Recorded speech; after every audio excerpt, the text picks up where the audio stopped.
Okay. Thank you, Mr. Speaker. I thank the distinguished gentlelady from the great state of Connecticut for her leadership and for yielding as we debate this partisan, reckless Republican spending bill that continues to gut the health care of the American people. I rise today in strong opposition to legislation that continues the relentless Republican attack on the health care of the American people. What we've seen throughout this year, notwithstanding Republican promises to lower the high cost of living, which Republicans promised to do on day one of the Trump presidency, but we know costs aren't going down. Here in the United States of America, they continue to go up. Inflation is going up. Life is becoming more expensive for the American people, in part as a result of Donald Trump's tariffs that House Republicans continue to rubber stamp. Democrats recognize that the cost of living in the United States of America is far too high. We have to fix our broken healthcare system, and we also have to clean up corruption in this town so that we don't have a government of the elites, by the elites, and for the elites. We deserve a government of the people, by the people, and for the people. That's why we oppose this reckless Republican spending bill. Republican assault on health care has been relentless. Largest cut to Medicaid in American history. Millions of Americans losing their health care as a result of the Republican one big ugly bill. Hungry children have had food stolen from their mouths as a result of the one big ugly bill. That is going to make them vulnerable to sickness, illness, and disease. And all of this was done so that Republicans could reward your billionaire donors with massive tax breaks.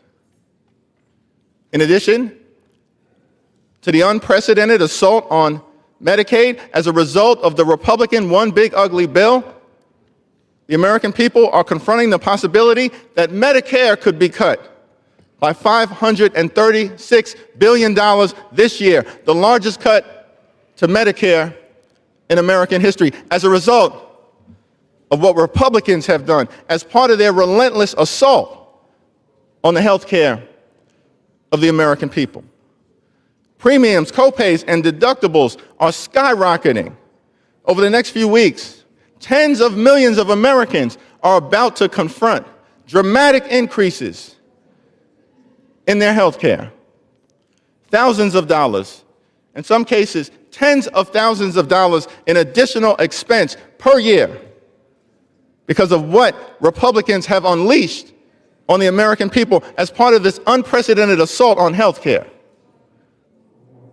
Heard earlier today some of my colleagues on the Republican side saying that the health care issue was not germane, that we're raising issues around Medicaid or the Affordable Care Act, or increases in premiums, copays, and deductibles, or the fact that Republicans are dramatically ending medical research in the United States of America, including as it relates to research for children with cancer. Who does that? And the fact that all across this country, as a result of actions Republicans have taken and are continuing to take in targeting the health care of the American people, hospitals, nursing homes, and community-based health clinics are closing, including in all of your districts and throughout rural America. So don't come and argue to us that these issues are not germane. Let me tell you what's germane. Protecting the health care of the American people is germane, and that's what Democrats are doing in fighting back against this partisan Republican spending bill. There is an alternative. It's been introduced by Senator Patty Murray and Congresswoman Rosa DeLauro, supported by Democrats in the House and the Senate. It keeps the government open.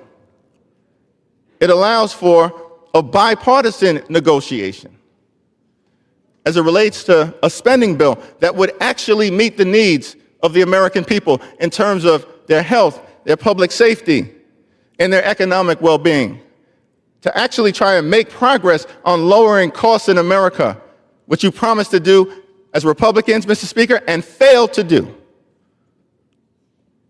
That's the legislation that we should be taking up. Republicans know that this partisan, reckless, dirty spending bill is dead on arrival in the United States Senate. And yet Republicans continue to refuse to even discuss protecting the health care of the American people in the face of a relentless Republican assault that will actually harm people and cause Americans, children, families, seniors, veterans, to lose their lives. We have a choice to make here in the House of Representatives. It appears that Republicans believe that health care should simply be a privilege available only to the wealthy, the well-off, and the well-connected. We strongly disagree. Access to high-quality, affordable health care is a right, and Democrats are on the floor of the House of Representatives vindicating that right at all times. And that's why we're voting no. Some have suggested that our principled opposition to the partisan Republican spending bill may result in government funding lapsing. But we've heard all year how Republicans have a mandate, how Republicans have the presidency, how Republicans control the House, how Republicans control the Senate. Well, if that in fact is the case, as is the moment, temporarily, Republicans will own a government shutdown. Period, full stop. It's the Republican shutdown. We're fighting for the health care of the American people. We will do that today. We will do that tomorrow. We will do that next week. We will do that next month. We will do that this year. We will do that next year. We will do that at all times. We're standing up for the health care of the American people. Cancel the cuts. Lower the costs. Save your health care. The gentleman yields. During debate on the House floor, Minority Leader Hakeem Jeffries, Democrat, New York, ripped into Republicans and the Trump administration's approach to health care, calling the GOP's latest continuing resolution reckless and partisan. He argued that the legislation represents yet another assault on the health care of millions of Americans, pointing to historic cuts to Medicaid and Medicare that would leave families, seniors, children, and veterans more vulnerable. Jeffries criticized Republicans for failing to deliver on their repeated promises to lower the cost of living. Instead, he said, Americans face rising expenses, worsened by tariffs first introduced under former President Trump and still backed by House Republicans. Inflation, he added, continues to squeeze working families, while the wealthy and well-connected benefit from tax breaks pushed through the GOP's One Big Ugly Bill. The Democratic leader highlighted the potential $536 billion cut to Medicare and the largest ever cut to Medicaid as consequences of Republican policy. Such measures, he warned, would drive up premiums, co-pays, and deductibles by thousands of dollars a year for many households. He also condemned proposed rollbacks in medical research, including research for children with cancer, and warned that hospitals, nursing homes, and community health clinics were already closing across rural America.